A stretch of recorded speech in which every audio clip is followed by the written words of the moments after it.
তাই তো?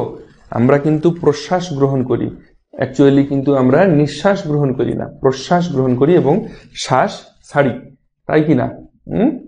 আচ্ছা, তো সেই কার্বন ডাই অক্সাইডটা কিন্তু আমাদের আমরা বায়ুমণ্ডলে আমরা সেটাকে বিমুক্ত করে দিই, তাই না? আচ্ছা, এই জন্য আমাদেরকে অবশ্যই মনে রাখতে হবে যে যে সকল ঔষধ ট্যাবলেট আকারে সেবন এবং ইনজেকশন রূপে মানবদেহে প্রয়োগ করা হয় তাদেরকে এমনভাবে তৈরি করা হয় যেন রক্তের পিএইচ এর কোনো রূপ পরিবর্তন না ঘটায়। এই জন্য আমরা দেখো এই কেমিস্ট্রিটা বিভিন্ন রকম মেডিসিনের সাথে অত্যন্ত ওতপ্রোতভাবে জড়িত।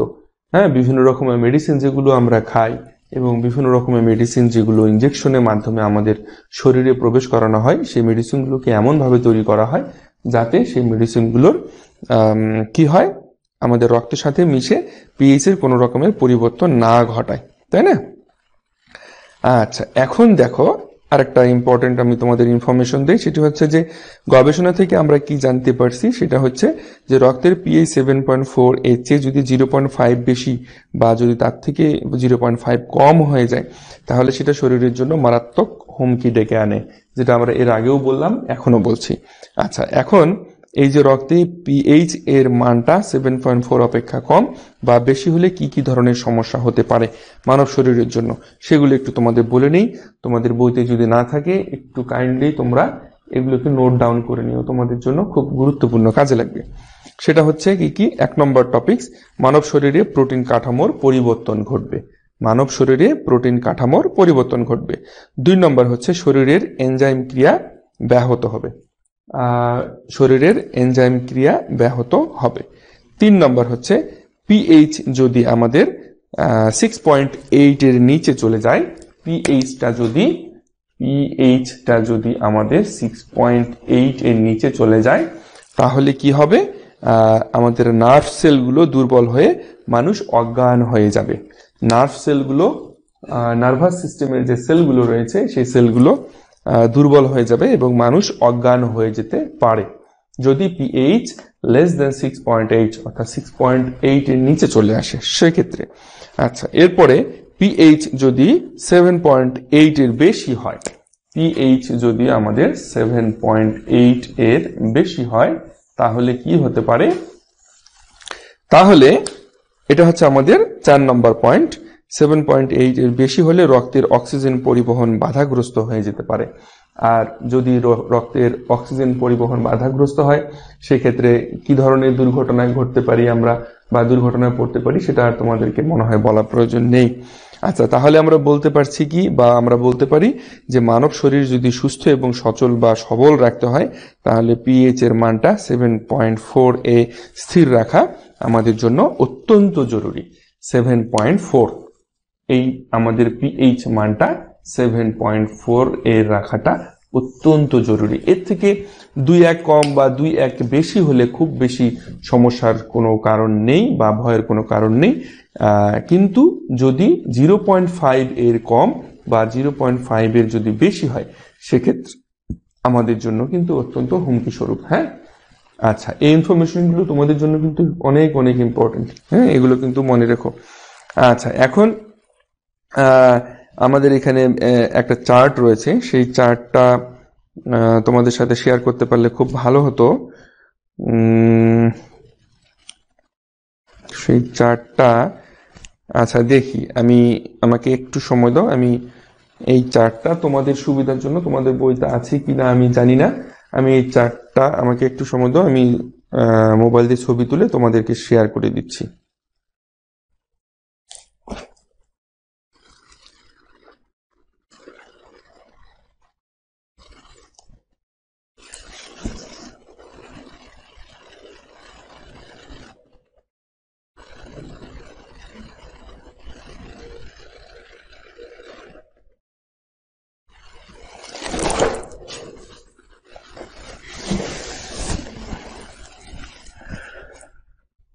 আচ্ছা, এখানে বলা হচ্ছে যে মানব শরীরের বিভিন্ন তরলের পিএইচ এর মান। হ্যাঁ, মানব শরীরের বিভিন্ন তরলের পিএইচ এর মান। আচ্ছা, আমি একটু শেয়ার করছি, একটু অপেক্ষা করো তোমরা।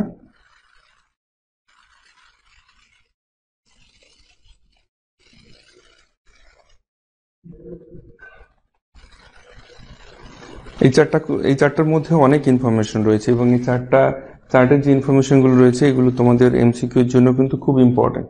হ্যাঁ, যার কারণে আমি বলছিলাম আর কি তোমাদেরকে।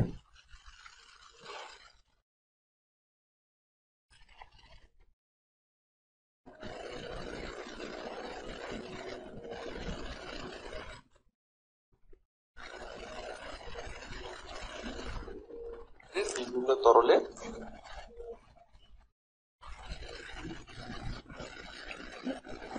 আচ্ছা, দেখি চার্টটাকে কিভাবে দিতে পারি, আমি তো বুঝতে পারছি না।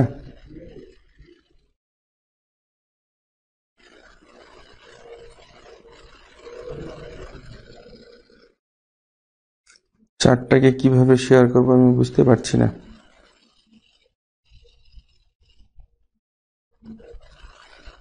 কমেন্টের মধ্যে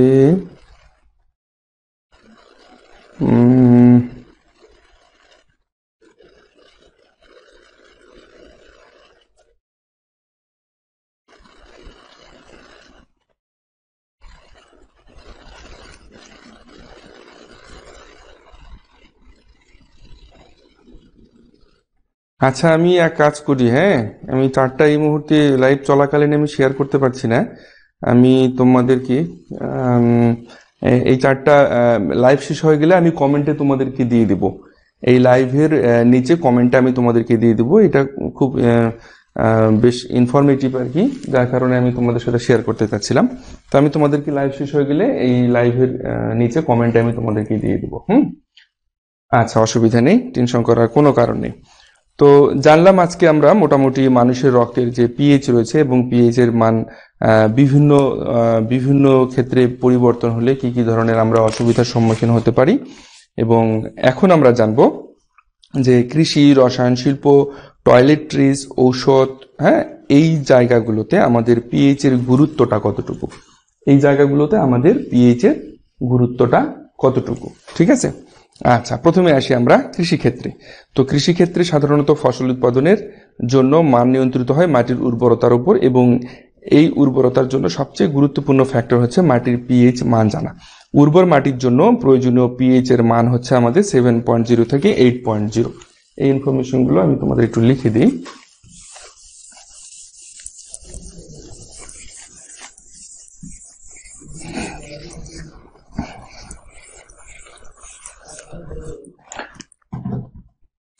আচ্ছা, সাধারণত কৃষিক্ষেত্রে পিএইচ এর গুরুত্ব এইটা আমরা পড়ছি এখন। কৃষিক্ষেত্রে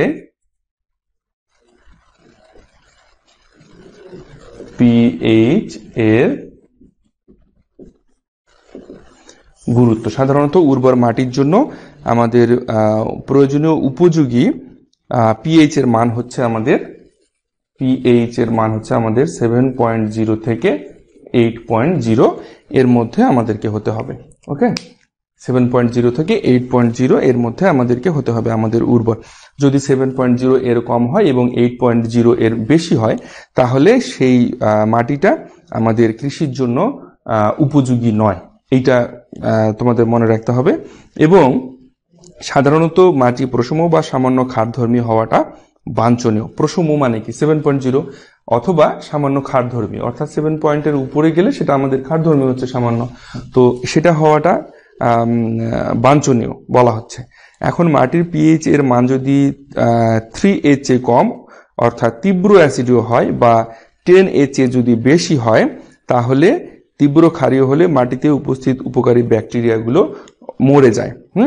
যদি পিএইচ এর মানটা যদি আমাদের 3 এর চেয়ে কম হয়, 3 এর চেয়ে কম হয়, এবং পিএইচ এর মানটা যদি আমাদের 10 এর থেকে বেশি হয় তাহলে এই যে 3 এর থেকে কম মানে কি অনেক বেশি অ্যাসিডীয়, এবং 10 এর থেকে বেশি মানে কি অনেক বেশি ক্ষারীয়, সেক্ষেত্রে সেই মাটিতে আমাদের যে উপকারী ব্যাকটেরিয়াগুলো থাকে সেই উপকারী ব্যাকটেরিয়াগুলো আর বাঁচতে পারে না, সেগুলো নষ্ট হয়ে যায় অর্থাৎ মারা যায়। তাহলে এই উপকারী ব্যাকটেরিয়াগুলো যদি না থাকে মাটিতে তাহলে অবশ্যই কৃষিতে আমরা সফল হতে পারবো না, অর্থাৎ আমাদের যে কাঙ্ক্ষিত ফসল উৎপাদন হওয়ার কথা সেটা কিন্তু আমরা পাবো না। তো আমাদেরকে কিন্তু যেহেতু আমরা কেমিস্ট্রি স্টুডেন্ট, কেমিস্ট্রি পড়ি, আমাদের কিন্তু রিঅ্যাক্টেন্ট এবং প্রোডাক্ট, অর্থাৎ আমরা বিক্রিয়া করব, বিক্রিয়া করে আমাদের যে কাঙ্ক্ষিত প্রোডাক্টটা সেটা যাতে সর্বোচ্চ পরিমাণে আমরা পাই সেটা আমাদেরকে নিশ্চিত করতে হবে, তাই না? এটা কিন্তু প্রত্যেক ক্ষেত্রে, এটা শুধুমাত্র একটা রিয়াকশনের ক্ষেত্রে না, এটাও ওয়ান কাইন্ড অফ রিয়াকশন। তো অ্যাকচুয়ালি এটা আমাদেরকে লক্ষ্য করতে হবে পিএইচ এর মানটা যাতে অবশ্যই 7.0 থেকে 8.0 এর মধ্যে থাকে। এখন সেটা যদি না থাকে তাহলে আমাদেরকে কি করতে হবে? এখন এই অবস্থায় দেখো আমাদের মাটির উর্বরতা কিন্তু একেবারেই থাকে না, ফলে উৎপাদন সম্ভব হয় না। সুতরাং আমরা সহজেই বুঝতে পারছি কি যে কৃষি উৎপাদনের জন্য যে জমির পিএইচ মানটা কতটা গুরুত্বপূর্ণ, তাই না? এখন যখন গাছ বা কোনো ফসল আমরা লাগাই জমিতে, তখন সেটা কি হয়? তখন সেটা থেকে আমাদের মাটি থেকে ক্যালসিয়াম এবং ম্যাগনেসিয়াম গ্রহণ করে, এর ফলে মাটির পিএইচ মানটা কমতে থাকে। তখনই মাটিতে চুন বা ক্যালসিয়াম বা ম্যাগনেসিয়াম জাতীয় সার প্রয়োগ করতে হয়, ফলে মাটি কিছুটা হলেও ক্ষারীয় প্রকৃতির হয়ে যায়, তাই না? এখন আবার মাটির যে পিএইচ মানটা মাত্রাতিরিক্ত যদি বৃদ্ধি পায়, সেক্ষেত্রে আবার আমাদেরকে নাইট্রেট, যেমন পটাশিয়াম নাইট্রেট, সোডিয়াম নাইট্রেট, তারপর অ্যামোনিয়াম নাইট্রেট, হ্যাঁ, এই যেমন তোমার হচ্ছে পটাশিয়াম নাইট্রেট, তারপর sodium nitrate, potassium nitrate, sodium nitrate, তারপর অ্যামোনিয়াম নাইট্রেট, এই জাতীয় যে সারগুলো রয়েছে, এই জাতীয় সারগুলো কিন্তু আমাদের মাটিতে প্রয়োগ করতে হয়। এবং বিভিন্ন রকমের ফসফেট সার যেগুলো রয়েছে, এগুলো হচ্ছে আমাদের নাইট্রেট সার, হ্যাঁ, এগুলো হচ্ছে আমাদের নাইট্রেট সার। এরপরে আমাদের বিভিন্ন রকমের যে ফসফেট সার রয়েছে সেগুলো আমরা কিন্তু প্রয়োগ করতে পারি, যেমন কি সুপার ফসফেট, তারপর টিএসপি, সুপার ফসফেট বা টিএসপি, হ্যাঁ, এটার পূর্ণরূপ জানো তোমরা? টিএসপির পূর্ণরূপ হচ্ছে, আমি তোমাদেরকে লিখে দিই, ইংরেজিতেই লিখে দিচ্ছি, হ্যাঁ,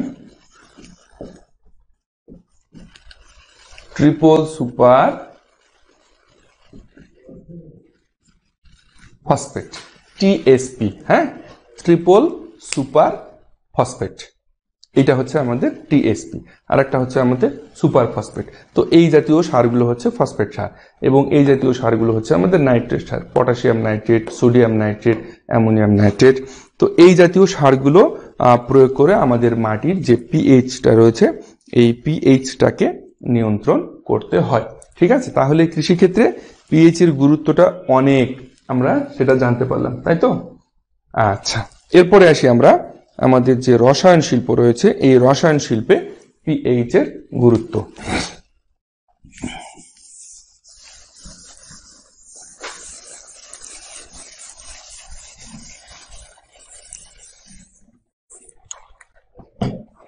আচ্ছা, রসায়ন শিল্পে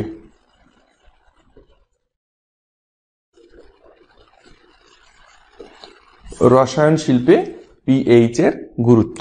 আচ্ছা, রসায়ন শিল্পে পিএইচ এর গুরুত্বটা কি? সাধারণত বিভিন্ন দ্রব্য প্রস্তুতিতে পিএইচ এর মানটা আমাদের নির্দিষ্ট রাখা জরুরি, যেমন অন্যথায় দ্রবের গুণগত মান বজায় থাকে না। যেমন চিনি কলে চিনি উৎপাদনে পিএইচ এর মান পরিবর্তিত হয়ে গেলে চিনি আর্দ্র বিশ্লেষিত হয়ে ইনভার্ট চিনি অর্থাৎ গ্লুকোজ এবং ফ্রুক্টোজে পরিণত হয়। তাহলে দেখো, চিনি কলে যে চিনিটা উৎপন্ন হয় বা যে চিনিটা উৎপাদন করা হয়, সেই উৎপাদনে যদি আমাদের পিএইচ এর মানটা আমাদের ফিক্সড না থাকে, তাহলে পিএইচ এর মানটা যদি পরিবর্তিত হয়, তাহলে চিনিটা আর্দ্র বিশ্লেষিত হয়ে ইনভার্ট চিনিতে পরিণত হবে।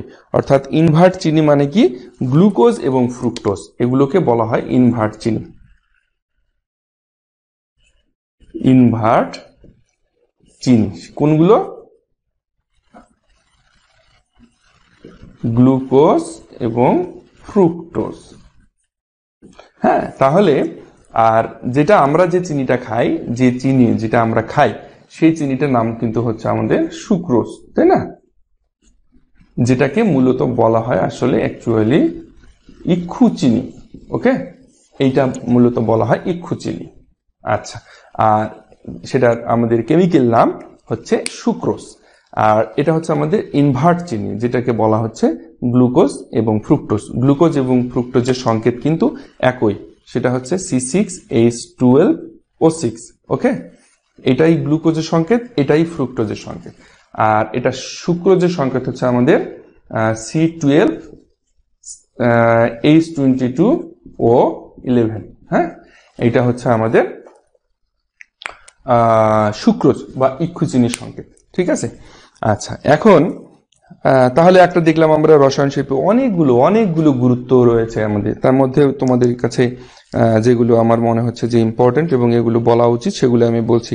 এরপরে যেমন কাপড় রঞ্জনের সময়, কাপড়ের রং দেওয়ার সময় পিএইচ এর গুরুত্বপূর্ণ ভূমিকা রয়েছে, কারণ সঠিক যদি পিএইচ এর মান বজায় না থাকে তাহলে কাপড়ের আবার ক্ষতি হয়ে যাবে। তেমনি ভাবে কলমের কালি প্রস্তুতিতে, চামড়ার ট্যানিং প্রক্রিয়ায়, ধাতু নিষ্কাশনে, এমনকি শিল্পজাত বর্জ্য বিশোধনের ক্ষেত্রেও আমাদের পিএইচ এর মানটা অত্যন্ত গুরুত্বপূর্ণ, নিয়ন্ত্রণ করাটা। এক কথায় বলা যায় যে রসায়ন শিল্পে পিএইচ এর ভূমিকা অত্যন্ত গুরুত্বপূর্ণ। আচ্ছা, এটা গেল আমাদের রসায়ন শিল্পে পিএইচ এর গুরুত্ব। এরপরে আসি আমরা টয়লেট্রিজে পিএইচ এর গুরুত্ব। টয়লেট্রিজে